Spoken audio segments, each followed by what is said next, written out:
مش هقولك إن أقصى ألم إن حد يكرهك، لأ، أقصى من كده إن الشخص اللي كنت متأكد إنه هيحميك يبقى هو أول واحد يوجعك. وعارف، في حاجة غريبة، الخذلان مش بيجي فجأة، بيجي بالظبط في اللحظة اللي حاسس فيها إنك أخيرا مطمن، وساعتها كل حاجة بتتقلب. عارف ليه الخذلان بيوجع أكتر من أي حاجة؟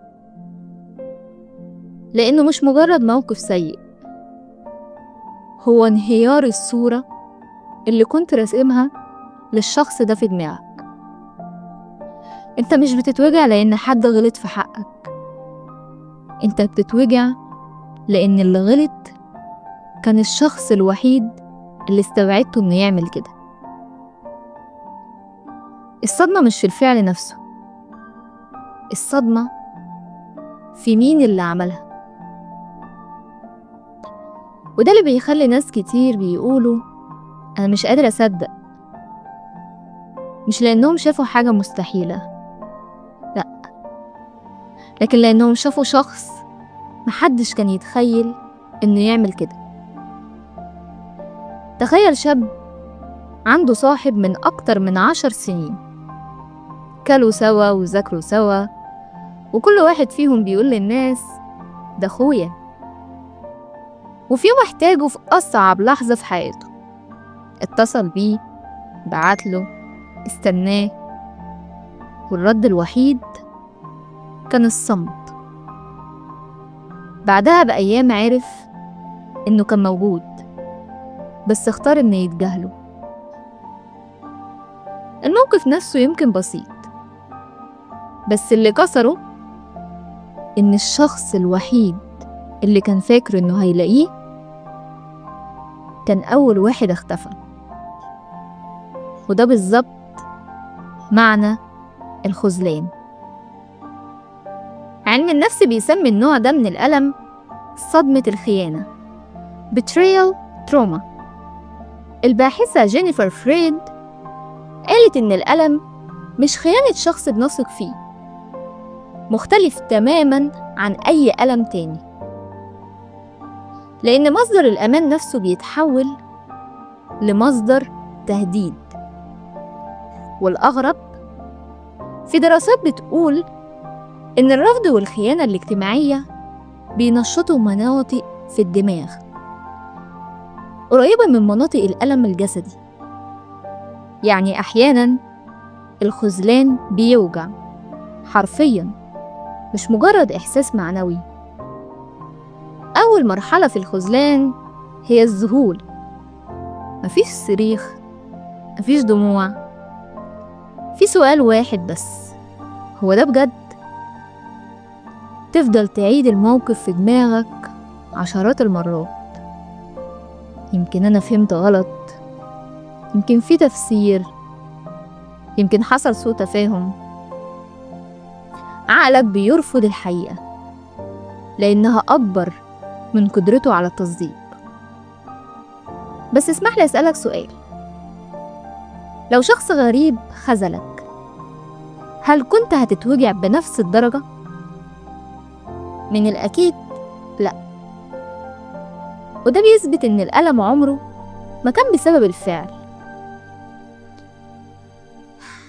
كان بسبب مكانة الشخص عندك. بعد الذهول بيبدأ أصعب جزء، الماضي كله بيتغير.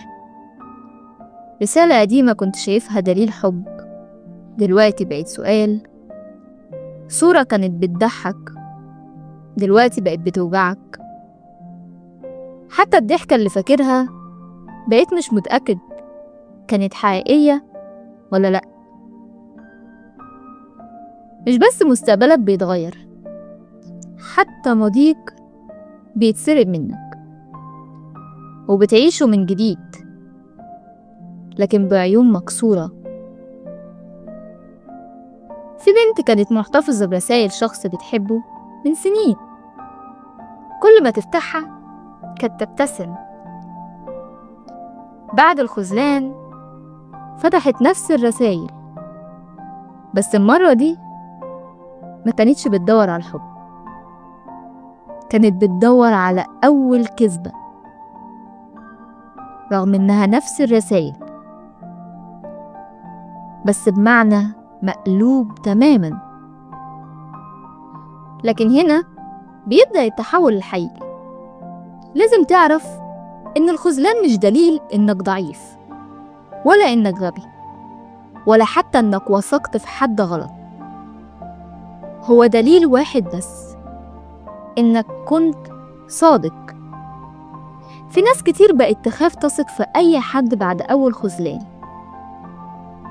بس المشكلة مش في الثقة، المشكلة في الشخص اللي خانها. كونك حد بيعرف يحب دي نعمة، بس لازم تتعلم تحطها في المكان الصح. يمكن أكتر شخص خذلك كان هو السبب إنك تنجو. تخيل لو الشخص ده كان لسه مكمل معاك سنين أكتر، كان هيكسر منك قد إيه؟ أوقات الخذلان مش نهاية، هو عملية إنقاذ مؤلمة. ولو بتعيش اللحظة دي دلوقتي، ما تكرهش قلبك، ما تندمش إنك كنت طيب.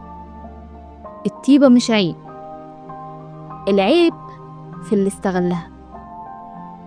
افتكر دايما إن الشخص اللي خذلك خسر إنسان كان مستعد يديله كل حاجة بصدق، أما أنت فكسبت حاجة أهم، عرفت الحقيقة.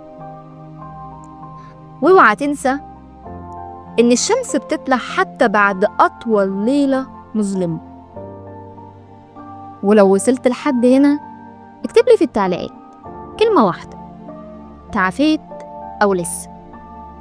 مش عشان حد يشوفها، لكن عشان تعترف لنفسك انت واقف فين في رحلتك.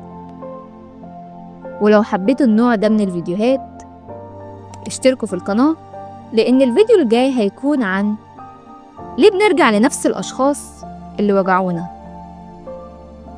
انتظروا فيديو جديد كل خميس الساعة 8 مساء في رحلة جديدة. Thanks for watching.